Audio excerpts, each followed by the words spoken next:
I smiled when my husband announced our son's name, because at that moment, I didn't yet know I was smiling at a lie.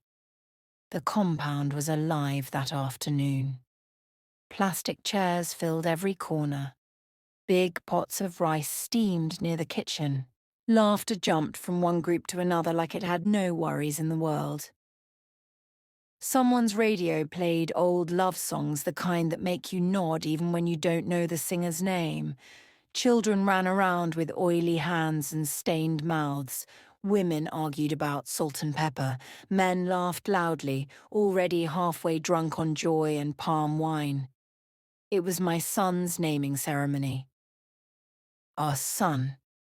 I sat at the centre, tired but proud, with my baby wrapped tightly against my chest. He slept peacefully, unaware that the world had gathered to welcome him. My body still ached from childbirth, but I didn't mind. Pain felt small compared to the happiness everyone said I should be feeling. Beside me stood my husband, Mark. Tall, clean, calm, the man everyone admired, the man I trusted with my life.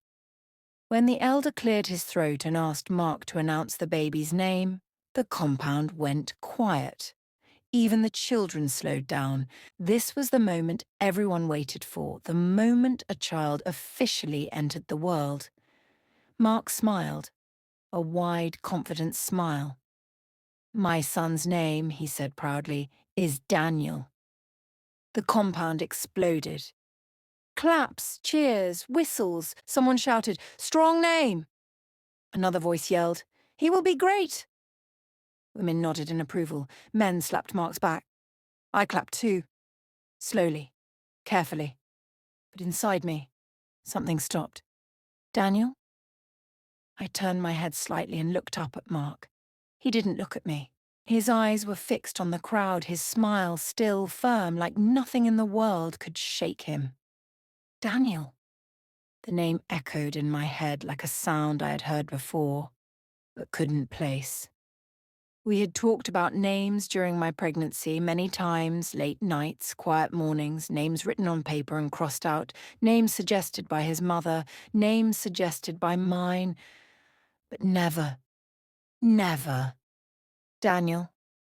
My hands felt heavy as I clapped. My smile stayed on my face, but it felt borrowed, like it didn't belong to me.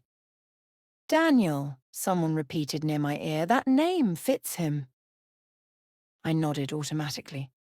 Yes, of course it fits. I looked down at my baby. His tiny lips moved slightly as he slept. Innocent, pure, untouched by secrets. "It's just a name," I told myself quickly.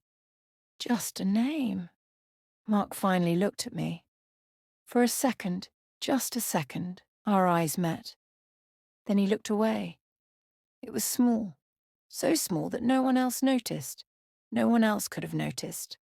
But I did, because I was his wife, because I knew his face, because I knew when his eyes avoided mine. My smile twitched. Someone handed me a cup of drink. I took it without tasting. Someone asked how I was feeling. I said, "I'm fine," even though I didn't know what fine meant anymore. The elder prayed for the child, for wisdom, for long life, for protection. Each word landed softly, except the name. Daniel. Every time it was said, my heart reacted before my mind could stop it. I shifted the baby in my arms.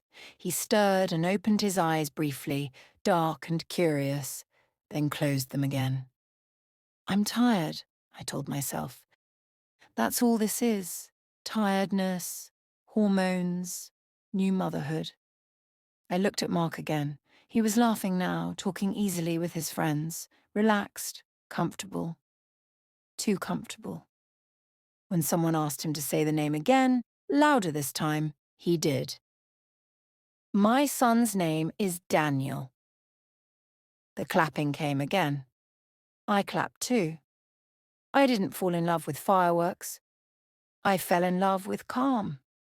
I met Mark on a day that was too ordinary to remember, yet somehow changed my life. No dramatic entrance, no accidental touch, no instant spark that made my heart race. Just a simple conversation that flowed easily, like we had spoken before in another life. He was gentle. That was the first thing I noticed. His voice never fought to be heard. His laughter wasn't loud. He listened more than he spoke. And when he spoke, his words were careful. People respected him, not because he demanded it, but because he earned it quietly. I trusted him almost immediately. Trust came easily with Mark. It didn't feel risky. It felt natural, like locking your door at night without checking twice, like sleeping without fear. Our love story didn't have drama. No shouting matches, no breakups, no jealous scenes. People used to joke that we were boring. But to me, we were safe. He remembered small things. How I liked my tea, how I hated sleeping with lights on, how silence sometimes meant more to me than words. When I was tired, he noticed. When I was sad, he didn't rush me to explain. He just stayed. I mistook that for forever. When he asked me to marry him, there was no big crowd, no ring hidden in food, and no tears from strangers. He simply held my hands and said, "I want to build a life with you." And I believed him. I gave up little dreams without complaint. I stopped chasing a job that would have taken me far from home because he wanted stability. I postponed school plans because we needed to save. I learned how to stretch money, how to cook for two on a tight budget, how to smile even when I was tired. None of it felt like sacrifice at the time. It felt like love. I defended him when people questioned his quiet nature. "That's just how he is," I'd say. "He's not the type to hurt anyone." Loyalty, that was the word I used whenever I described Mark. "He may not be loud," I'd tell people, "but he is loyal." I believed loyalty was his strongest trait, his backbone, his promise. I loved him in quiet ways. I woke early to prepare his meals. I prayed for him silently at night. I protected his image even when he wasn't around. I chose peace over arguments. I swallowed small hurts because I believed marriage meant endurance. I didn't love him loudly. I loved him deeply. And that was why the betrayal would later feel so confusing. Because how do you suspect a man who never raised his voice? How do you doubt a man who never gave you a reason to?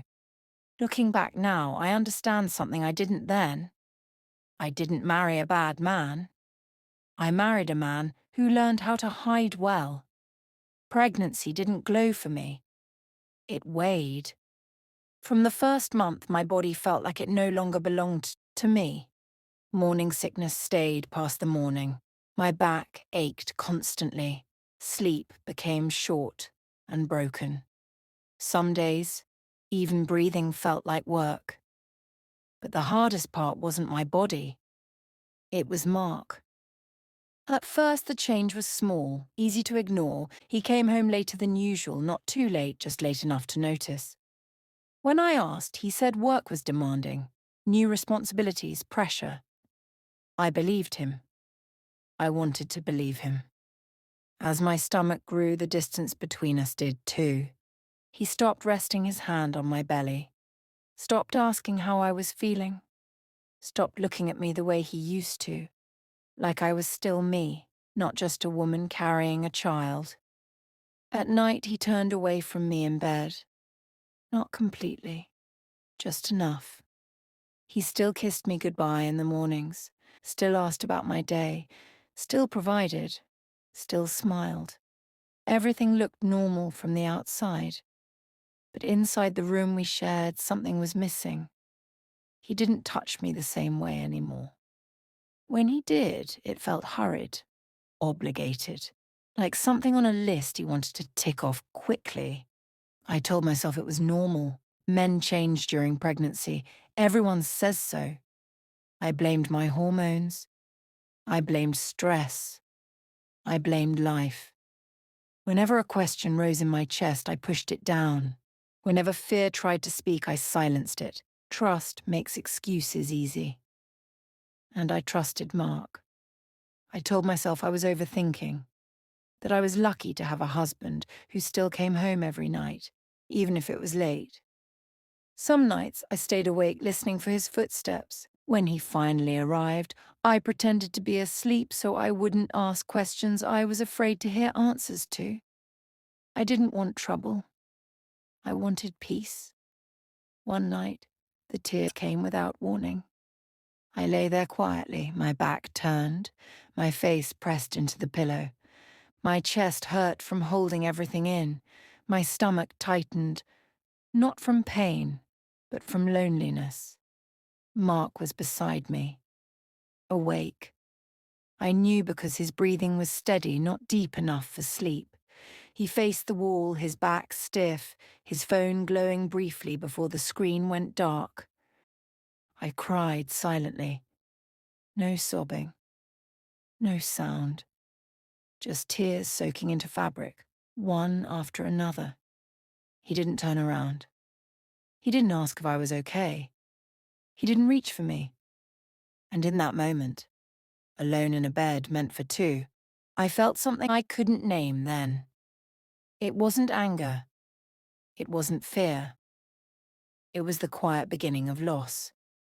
Weeks had passed since Daniel's birth. Life was supposed to settle into quiet routines. Feedings, diaper changes, and the exhausted smiles of new parenthood. I tried to focus on my son, tried to enjoy his small fingers, his soft skin, the way he cooed when I hummed lullabies. But something lingered in the back of my mind. A tension I couldn't name, a weight I couldn't shake. One afternoon, as sunlight streamed lazily through the window, I reached for Mark's phone. He had left it on the table while carrying Daniel to his nap. I wasn't snooping. At least I told myself I wasn't. I simply wanted to take a few pictures of Daniel for the family group chat. The phone buzzed unexpectedly as I unlocked it. A message popped up, lighting up the screen. I didn't recognize the number immediately. The name, however, froze me in place. Danny. My fingers trembled as I opened the text. The words burned themselves into my eyes. "Thank you for naming him after me," I cried when I heard. I froze. My hands shook so violently I could barely hold the phone. The room seemed to tilt. Walls moved, air thickened. My heart started hammering in my ears, drowning out all other sound. I stared at the message. What? I read it again, slowly, painfully, word by word. "Thank you for naming him after me."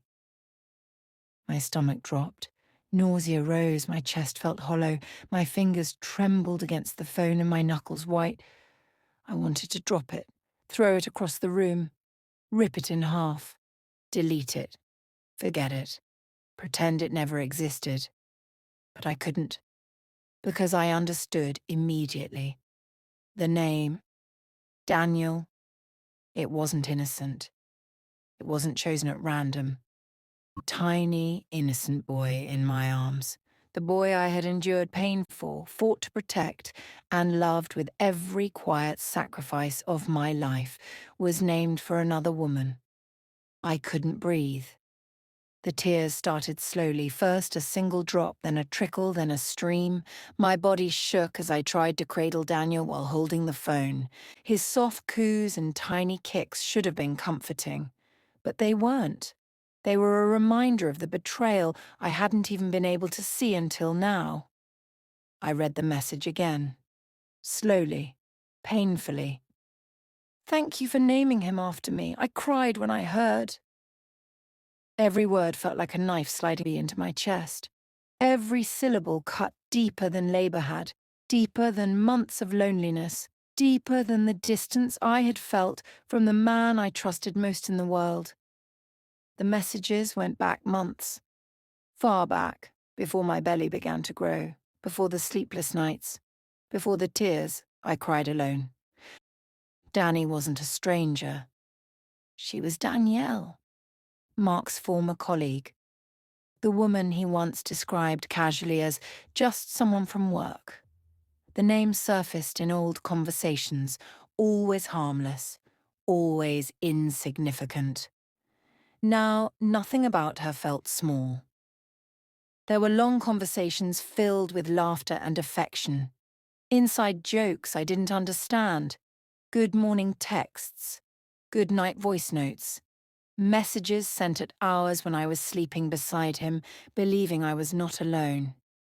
Photos followed. Pictures of them smiling too closely, her head resting on his shoulder, his arm around her waist, her face glowing with a happiness I recognized, because it was the same happiness he used to bring home to me. Then came the voice notes. I pressed play. Her voice was soft, familiar in a way that hurt. She called him by a name I had never heard before, something gentle, intimate. She laughed freely. He laughed back. That laugh. He hadn't laughed like that with me in months. My stomach twisted as I scrolled further. The dates didn't lie. The affair started before my pregnancy, before I told him I was expecting, before the day he held me and smiled with surprise and pride, before the promises he made to be there more. And it didn't end when I got pregnant. It continued through my sickness, through my tears, through the nights I begged for his presence without words. Worse still, Danny knew about the baby. There were messages where he told her about my hospital visits, about the gender, about the due date. She replied with sympathy, with hearts, with concern. She knew. And still she stayed. I dropped the phone onto the bed and pressed my hand to my mouth to keep myself from screaming. The name. And in that moment, that nothing would ever feel safe again. Not the name, not the smiles, not the quiet moments I thought were mine. And worst of all, I knew that Mark wasn't just guilty of keeping a secret. He was honoring it. The betrayal wasn't hidden. It was celebrated. And I held the proof in my trembling hands. I didn't shout. I didn't throw anything. I didn't cry the way movies teach women to cry when their hearts are breaking. I waited. I waited until the house was quiet, until Daniel was asleep, until the night had settled into that heavy silence where the truths feel louder than voices. Mark sat across from me on the edge of the bed, scrolling through his phone like everything was normal. I watched him for a moment, this man I had shared years with, this man who knew my body, my fears, my prayers. Then I spoke. Who is Danny? The air changed. Mark blinked once, twice. His mouth opened, then closed. His body stiffened, then collapsed inward like a man who'd been holding his breath for months. I didn't repeat the question. I didn't need to. I know everything, I added quietly. The messages, the pictures, the voice notes. I know when it started. I know it didn't stop when I got pregnant. I know she knew about the baby. Silence. Then his shoulders dropped. He didn't deny it. That hurt more than any lie would have. He rubbed his face with both hands and exhaled deeply, like someone releasing a secret he had been holding too tightly. It wasn't supposed to happen like this, he said quietly. I watched him the way one watches a stranger confess a crime on the news, detached, stunned, oddly calm. She was my colleague, he continued. We were close. I was lonely. Work was stressful. One thing led to another. One thing always does. I loved her, he admitted, the words scraping his throat on the way out. My chest tightened, but my face didn't change. But I chose my family, he rushed on. I ended it. I stayed. I came back to you. I almost laughed. Came back. As if I went anywhere, I said quietly. He flinched. The name, I said next, my voice steady. Why that name? Mark swallowed. It was a mistake, he whispered. An emotional decision. I wasn't thinking clearly. I didn't mean for it to mean anything. I leaned forward then, eyes burning, voice still calm. But it meant something to you. I stood slowly as if standing from years instead of a chair. So you ended the affair, I said softly. But you kept the tribute. He reached for my hand. I stepped back, and then the truth hit me with a clarity that stole my breath. She carried his heart. I carried his child. The humiliation wasn't loud. It was quiet.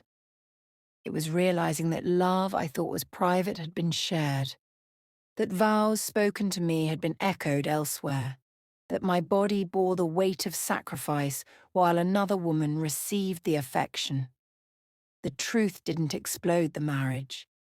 It froze it. The house grew quiet in a way that felt deliberate, calculated, like everyone was tiptoeing around a wound that refused to close.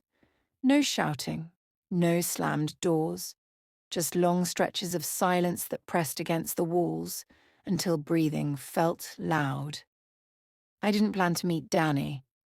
Life arranged it with the kind of cruelty that pretends to be coincidence. It happened on an ordinary afternoon, sun too bright, street too busy. I had stepped out with the baby, his tiny fingers curled around mine, when a voice called Mark's name behind me. I turned, and there she was. Danny looked exactly like the kind of woman who didn't expect consequences. Neat hair, calm smile, confident posture, the ease of someone who had already rehearsed this moment in her head, and won. Our eyes met. Recognition flickered across Danny's face. Not shock, not fear, just understanding. So you're her, Danny said softly, eyes drifting to the baby. He's beautiful. I said nothing, my grip tightened around my Daniel. I've always wondered what kind of woman he chose, Danny said, her tone almost curious. You seem kind. That was when the anger tried to rise, but disbelief crushed it first. You know his name, I finally said. Danny smiled, not proudly, not shyly, possessively. Yes, she replied. I suggested it. The world tilted. I didn't think it was wrong, Danny added quickly. I was part of Mark's life for a long time, before the pregnancy, before everything changed. Her voice hardened slightly. I didn't lose him because he stopped loving me, she said. I lost him because things got complicated. Because people expect men to choose families over feelings. Each word cut deeper than the last. She looked down at the baby again and softened. You're doing a good job, Danny said. Thank you for raising him well. The words landed like a slap disguised as kindness. In that moment, I understood something terrifying. Danny didn't feel like a mistake. She felt entitled. And as Danny walked away, heels clicking, back straight, I stood frozen, holding my son tighter, realizing I wasn't just married to a man who betrayed me. I was sharing a legacy with the woman who believed she should have won. I didn't raise my voice. I didn't plead. I simply stated it. I'm changing his name. Mark blinked at me like I had grown a second head. Change? What? The baby's name. Daniel.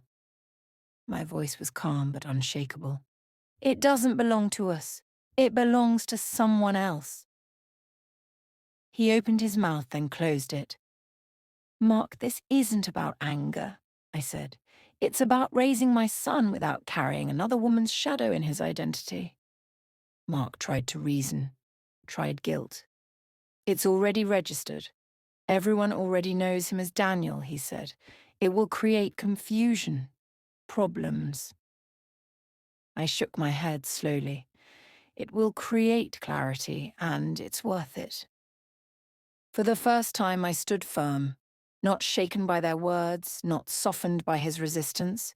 I realized I could no longer live in the quiet erosion of my own choices. Days later, I sat with the baby in my arms and whispered a name that had been carefully chosen, a name full of meaning. David. Strong, brave, victorious, a name that belonged solely to him and to no one else. When I spoke it aloud, I felt a shift. My shoulders relaxed, my chest rose. The house seemed to breathe with me. Names carry power. Choices carry power. And for the first time, I reclaimed both. The house felt different, not louder, not angrier, just colder. Every corner, every room carried the echo of things that could never be undone. Mark was still there, present in body, helpful with the baby, attentive in the small ways that made him look like the husband I once loved. But the respect I had held for him, the quiet, steady admiration, was gone. It didn't matter how he smiled or apologized. The weight of what he had done hung heavier than any gesture could erase.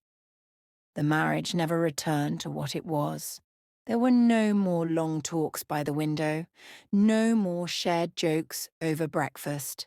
Even when we laughed, it was cautious, measured, careful, as if one misstep could shatter the fragile remnants of trust.